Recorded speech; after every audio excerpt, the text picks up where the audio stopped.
پیاز کی بڑھتی ہوئی قیمتوں پر کنٹرول کرنے کے لیے تلنگانہ حکومت نے اہم فیصلہ لیا ہے۔ ریاستی وزیر مارکیٹنگ نرنجن ریڈی نے کہا ہے کہ حیدرآباد میں پیاز فی کلو 35 روپے فروخت کی جا رہی ہے۔ انہوں نے کہا کہ آج سے رتو بازاروں میں پیاز کی فروخت کا آغاز ہوگا۔ دونوں شہروں کے 11 رتو بازاروں میں پیاز دستیاب رہے گی۔ فی شخص 2 کلو پیاز فروخت کی جائے گی۔ انہوں نے کہا کہ کوئی بھی شناختی کارڈ دکھا کر یہاں سے پیاز خرید سکتا ہے۔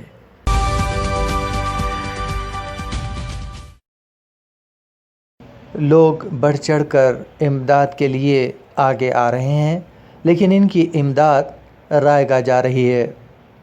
ناظرین، جیسا کہ آپ دیکھ سکتے ہیں کہ یہ روڈ پر کھانا پڑا ہوا ہے، اسی لیے وہاں کے مقامی لوگوں کو چاہیے کہ وہ اس طرح کے کھانے کی بے حرمتی نہ کریں، جتنی ضرورت ہو اتنا ہی لیں۔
غیر ملکی خبر رساں ادارے کے مطابق امریکی صدر ڈونلڈ ٹرمپ کی کوششوں سے سوڈان بھی اسرائیل کو تسلیم کرنے پر رضامند ہو گیا ہے۔ اس پیش رفت کا اعلان ڈونلڈ ٹرمپ نے وائٹ ہاؤس میں کیا۔ انہوں نے میڈیا کے سامنے سوڈان کے وزیر اعظم عبداللہ حمدوک، فوجی کونسل کے سربراہ عبدالفتاح البرہان اور اسرائیلی وزیر اعظم بنجامن نیتن یاہو کو فون پر ساتھ لیا اور اس معاملے پر گفتگو کی۔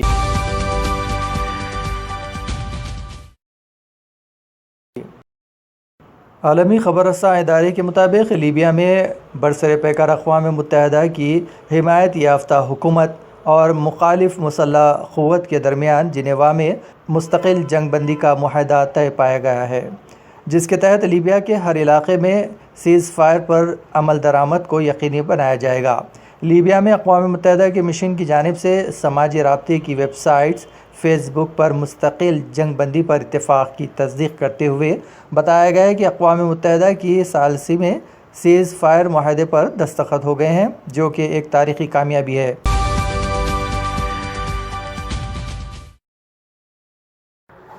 تقریباً 13 سال کے بعد انڈیا، امریکہ اور جاپان کی فوج کے ساتھ ساتھ آسٹریلیائی فوج کوڈ ممالک کے مشترکہ فوجی مشقوں میں شامل ہو رہے ہیں۔ یہ مشق اگلے ماہ یعنی نومبر میں خلیج بنگال اور بحر عرب میں کی جائے گی۔ اسے سرکاری طور پر مالابار ایکسرسائز کے نام سے موسوم کیا گیا ہے۔ اس کے متعلق چین میں بھی کافی رد عمل سامنے آیا ہے۔ آسٹریلیا کی بات کریں تو وہ سن 2007 میں ہی اس مشترکہ فوجی مشق سے خود کو الگ کر چکا تھا، لیکن یہ خیال کیا جاتا ہے کہ اس فوجی مشق میں دوبارہ شمولیت کی وجہ سے کوڈ ممالک کی یہ تنظیم زیادہ بھی مضبوط ہو گئی ہے۔ رواں سال 6 اکتوبر کو جاپان کے دارالحکومت ٹوکیو میں منعقدہ کوڈو یعنی کوڈو لیٹرل سیکیورٹی ڈائیلاگ کا اجلاس کئی طریقوں سے اہم تھا۔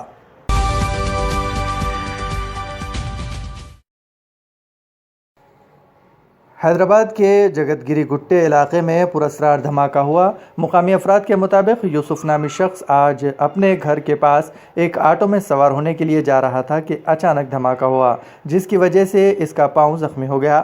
دھماکے کی آواز دور تک سنائی دی، جس کے ساتھ ہی مقامی افراد خوفزدہ ہو گئے۔ زخمی کو علاج کے لیے ہسپتال منتقل کر دیا گیا ہے اور پولیس اس پورے معاملے کی باریک بینی سے چھان بین کی جا رہی ہے۔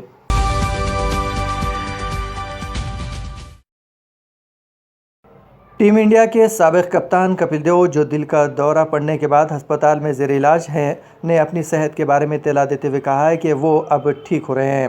کپل دیو کو دل کا دورہ پڑنے کے بعد ان کو اینجیوپلاسٹی سرجری کروائی گئی تھی۔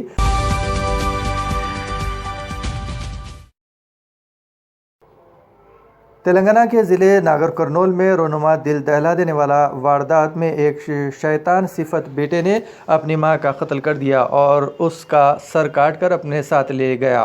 تفصیلات کے مطابق مقتول 60 سالہ چندرما کو 2 بیٹے تھے۔ اس کا بڑا بیٹا گاؤں میں اپنی بیوی اور بچوں کے ساتھ مقیم تھا، جبکہ اس کا چھوٹا بیٹا 45 سالہ راملو اپنی بیوی سے علیحدگی کے بعد اپنی ماں کے ساتھ مقیم تھا۔ وہ شراب کا عادی تھا اور رقم کے لیے اپنی ماں سے اصرار کرتا تھا۔ گزشتہ شب راملو حالت نشے میں گھر واپس ہوا اور اس نے ماں سے رقم دینے کا مطالبہ کیا۔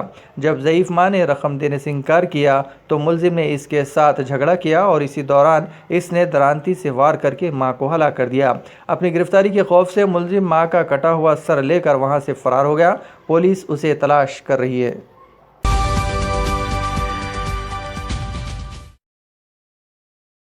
اب تک جو خرچہ ہوا ہے اور یہ سارا جو خرچہ ہو رہا ہے قریب 1.5 کروڑ کا ہے، اور اس سے زیادہ بھی اگر ہوتا ہے تو انشاءاللہ ہم پیچھے نہیں ہٹیں گے، ضرور کام کریں گے اور کوشش کریں گے کہ چندرائن گٹے کے ہر متاثرہ خاندان کے چہرے پر ایک مسکراہٹ آئے۔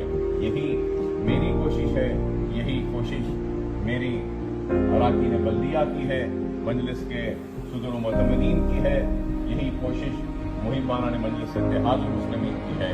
تو اللہ سے دعا ہے کہ اللہ ہم کو ہماری اس کوشش میں کامیابی عطا کرے، اور اللہ سے دعا ہے کہ اللہ سبحانہ و تعالیٰ متاثرین کو ہمت دے، صبر دے، اور اتنے بڑے نقصان اور تباہی کو برداشت کرنے کی اللہ ان کو طاقت کو ہمت دے۔